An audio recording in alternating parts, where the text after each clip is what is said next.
Vamos para as informações? Antes de mais nada, a gente precisa mencionar isso. Rogério Ceni chegou a 16 jogos contra o Flamengo como treinador, 16 derrotas. E ele foi questionado na entrevista coletiva após a derrota para o Flamengo no jogo de ontem. Ele disse: claro que me incomoda muito, incomoda bastante. Isso mostra a força do Flamengo em todos os sentidos. E por falar nisso, galera, tô vendo muita gente aí tratando a vitória do Flamengo de uma forma totalmente diferente de quando o Palmeiras perdeu para o Bahia dentro de casa, por exemplo. Quando o Palmeiras perdeu para o Bahia, foi um time heróico, mesmo assim, mesmo com a derrota, teve personalidade, perdeu, caiu para cima.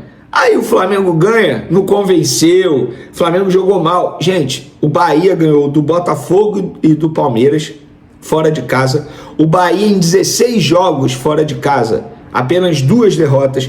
É um time muito bem treinado, embora ontem tenha entrado com o time reserva, mas mesmo assim você pôde ver um Bahia muito bem em campo, dando grande dificuldade ao Flamengo no segundo tempo, inclusive. Então eu acho que essa diferença de narrativa não cabe, de verdade. Você, torcedor rubro-negro, você tem que comemorar a vitória em cima do Bahia, independentemente se deu show ou não. Tem jogo que tem que ganhar, e o Bahia era jogo para ganhar. Concordo que no segundo tempo o Flamengo caiu de produção, mas eu acho que é por vários fatores, tem um contexto também. O Alan e o Pulgar saíram ainda no primeiro tempo lesionados, obrigando o Felipe Luiz a fazer 2 alterações no primeiro tempo.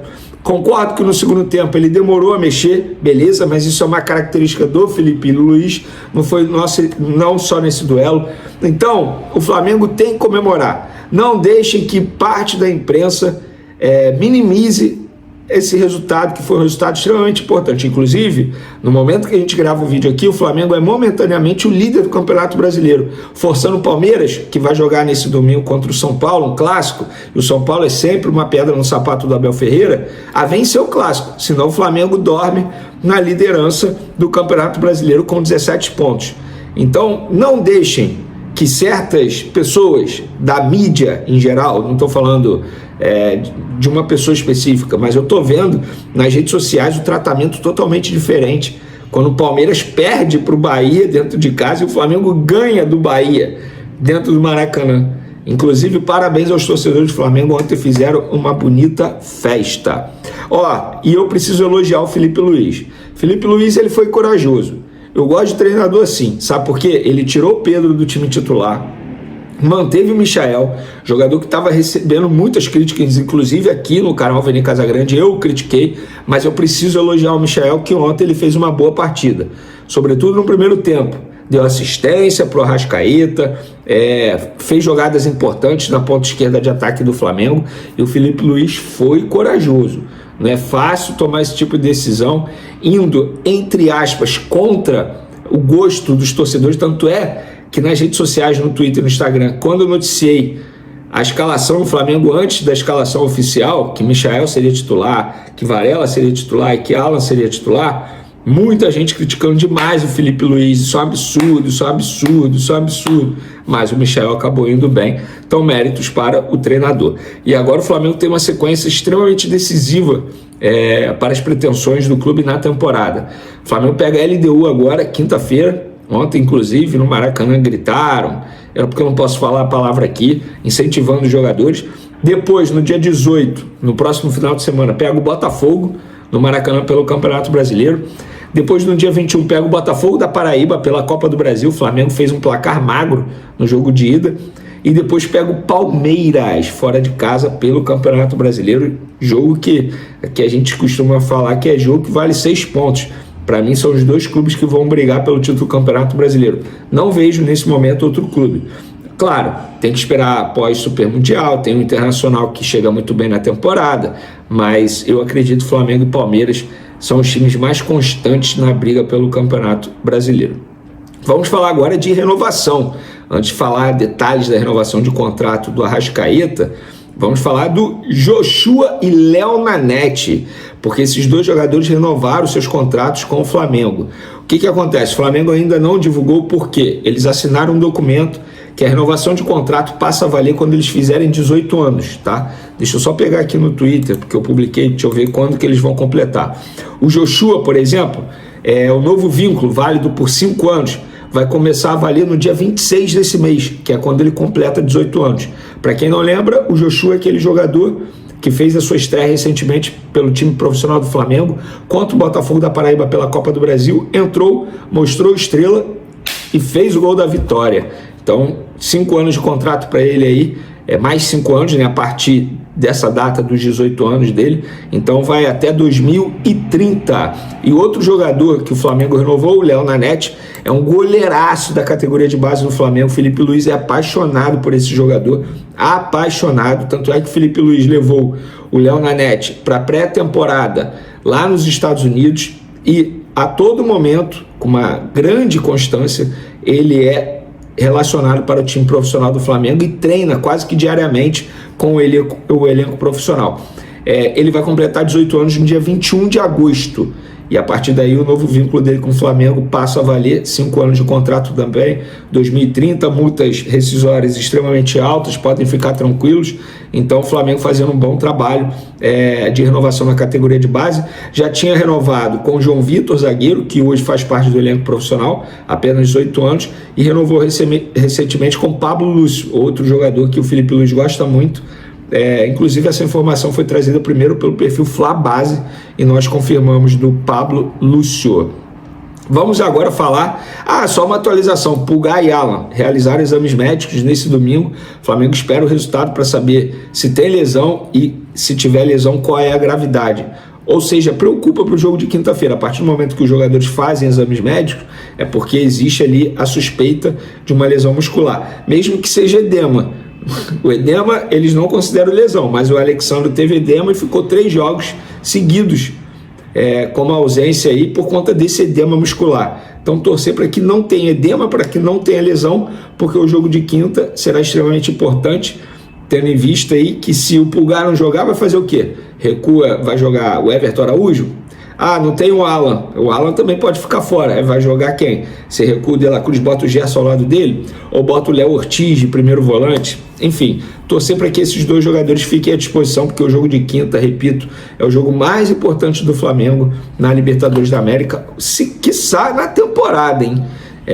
E agora vamos falar do Arrascaeta, porque conversando com uma pessoa do Flamengo, tive detalhes da pedida do empresário do Arrascaeta. E outra, isso precisa ser dito, tá? O Flamengo não está chateado com o Arrascaeta, pelo contrário, o Flamengo entende que a postura do Arrascaeta é perfeita no dia a dia, inclusive em campo, né? Jogador que na temporada tem 10 gols, 5 assistências, tá jogando muita bola, fase artilheira. No Campeonato Brasileiro é o artilheiro atualmente, 7 gols em 7 jogos, tá na frente inclusive do Verratti, por exemplo, que é um cara que faz muito gol, tem 5 gols, o atacante do Vasco. Então, com o Arrascaeta, gente, e nem com o empresário, assim, é apenas o seguinte: beleza, você quer renovar, a gente recebeu sua proposta, mas nesse momento não queremos falar sobre isso, a nossa prioridade é outra, é o Varela, que daqui a um mês pode assinar uma renovação de contrato, na hora certa a gente vai fazer uma contraproposta. E qual foi a proposta do empresário? Segundo pessoas do Flamengo, atualmente o Arrascaeta ganha R$1.300.000 por mês. O empresário do Arrascaeta pediu na renovação de contrato que o salário passasse a ser R$2,5 milhões por mês, em mais 4 anos de contrato. Então, seria um tempo longo. Deixa eu até ver a idade do Arrascaeta, se ele tem 30 ou... Peraí, Arrascaeta, o gol. Para ver até quando... Aí, quantos anos ele teria ao término do novo contrato dele se o Flamengo tivesse aceitado dar essa renovação de 4 anos. E, gente, repito, o Flamengo não é que não queira renovar, o Flamengo quer renovar, só entende que nesse momento não é o momento ideal para debater a renovação de contrato. A Arrascaeta tem 30 anos, então, teoricamente, iria até 34, tá? Porque a renovação dele aconteceria agora e botaria 4 anos, seria dessa forma. Lembrando, o atual vínculo dele é até dezembro de 2026. Por isso que o Flamengo entende que tem tempo ainda para discutir essa situação daqui a pouco, no final desse ano, talvez. E foi essa pedida salarial do empresário do Arrascaeta, R$2,5 milhões e 4 anos de contrato. O que vocês acham? O Flamengo erra ao não querer debater a situação agora, ao não querer renovar? Gente, lembrando, futebol é negócio. Não podemos achar que, beleza, está jogando muita bola, então renova. Vamos pegar um caso, Gerson. Aí agora, que está com contrato renovado, tem muita gente criticando o Gerson. Não era para ter renovado, não era para ter renovado. Gente, não é assim. O debate não pode ser esse. Eu acho que com o Gerson deveria sim ter renovado. O salário do cara estava defasado, ponto. Com a Arrascaeta, o salário dele está defasado? Não sei. Não sei. Pelo visto, o Flamengo não entende dessa forma. O contrato dele vai até dezembro de 2026. O Flamengo entende que tem tempo hábil e por isso prioriza o Varela, que daqui a um mês pode assinar um pré-contrato. Simples assim. Mas eu quero a opinião de vocês. O Arrascaeta esse ano tem 22 jogos, 10 gols, 5 assistências. Cara, o cara... 22 jogos contando amistoso, tá? Na verdade, contando a eliminatória da Copa do Mundo. Desculpa, jogo da eliminatória da Copa do Mundo. E 21 jogos pelo Flamengo, 10 gols, 5 assistências. O cara tá jogando muita bola. Mas, 3 meses atrás, tinha um monte de gente criticando o Arrascaeta. E aí? Enfim. Cara, o caso do Arrascaeta parece muito o caso do Gabigol na época, quando o Flamengo começou a conversar sobre uma renovação e encaminhou, apertou a mão, depois acabou voltando atrás. Por quê? Tem um tempo longo ainda de contrato. Vamos ver, eu quero a opinião de vocês. Comentem aí à vontade. Segundo informações do jornalista Miguel Júnior, o Flamengo está em busca da contratação de Anderson Talisca. O jogador, que atualmente atua no futebol árabe, agrada bastante ao técnico Felipe Luiz, que vê em Talisca um nome ideal para fortalecer o setor ofensivo do time. Felipe gosta do estilo de jogo do atleta, que mesmo sendo ponta, tem características de um verdadeiro fazedor de gols. Talisca é conhecido por sua excelente finalização, chuta bem de fora da área e tem presença de área, algo que o Flamengo está precisando neste momento da temporada. O rubro-negro tem enfrentado dificuldades para finalizar com eficiência e transformar chances em gols, e isso tem custado pontos importantes nas competições. A chegada de Talisca pode ser um divisor de águas nesse sentido, trazendo mais qualidade ofensiva e letalidade ao ataque do Flamengo. O jogador é visto como uma peça-chave para a disputa do Super Mundial de Clubes, torneio que será um dos grandes desafios do clube no cenário internacional. A diretoria acredita que Talisca tem o perfil certo para elevar o patamar técnico da equipe e se encaixar perfeitamente no esquema tático de Felipe Luiz. Com um estilo agressivo, finalizador e decisivo, o jogador pode ser o nome que falta para transformar o volume de jogo do Flamengo em resultados concretos. A negociação ainda está em andamento, mas existe otimismo nos bastidores do clube. Talisca já demonstrou interesse em vestir o manto rubro-negro e vê com bons olhos a possibilidade de voltar ao futebol brasileiro com a camisa de um dos maiores clubes do país. Se concretizada, essa contratação pode empolgar a torcida e reforçar ainda mais um elenco que já conta com grandes nomes. O Flamengo está ciente da concorrência e dos desafios financeiros que envolvem a operação, mas acredita que o retorno técnico e midiático que Talisca pode proporcionar compensa o investimento. A expectativa é de que as conversas avancem nos próximos dias e que o desfecho seja positivo para o clube carioca. E agora a pergunta que fica para o torcedor rubro-negro é a seguinte: você contrataria Talisca para o Flamengo? Deixe sua opinião nos comentários, curta o vídeo e se inscreva no canal para acompanhar todas as atualizações do Mengão. Saudações rubro-negras!